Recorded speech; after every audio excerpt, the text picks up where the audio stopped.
Living life without a community around you is going to leave you exhausted, stressed, and desperate.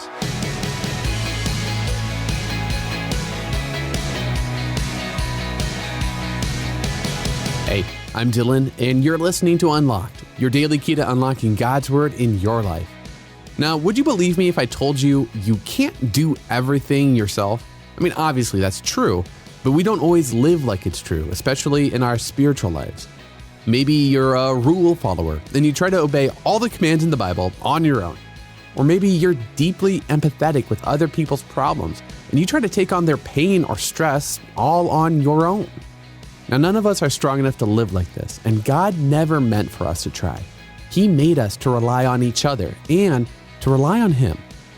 That's what we'll read about in today's story, Stronger Together by Allison Wilson Lee. When my closest cousin Jeanna was barely a young woman, she lost her fight with cancer. I mourned her death with daily tears longer than I expected to.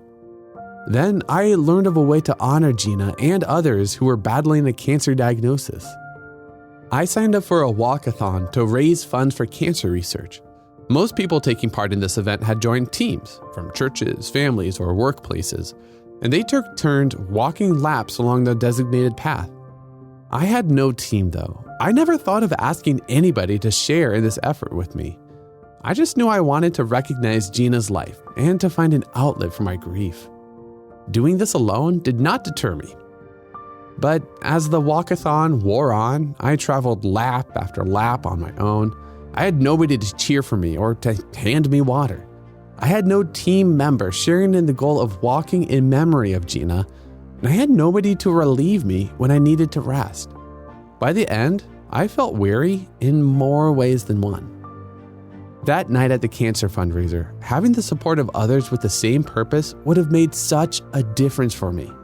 God knows we need each other. He created us for a relationship with Him and for relationships with others. When we trust in Jesus, His work on the cross and His resurrection, we begin a relationship with God. He never intended for us to journey through life alone. He is present with us, and He also gives us each other. He calls us to encourage and seek fellowship with other Christians as we experience all the joys and sorrows of life. And as we grow in loving Christ, we not only learn to build each other up, we also grow to understand how we need support and strength from other Christians too. So let's talk about this a little more. Have you experienced a loss recently?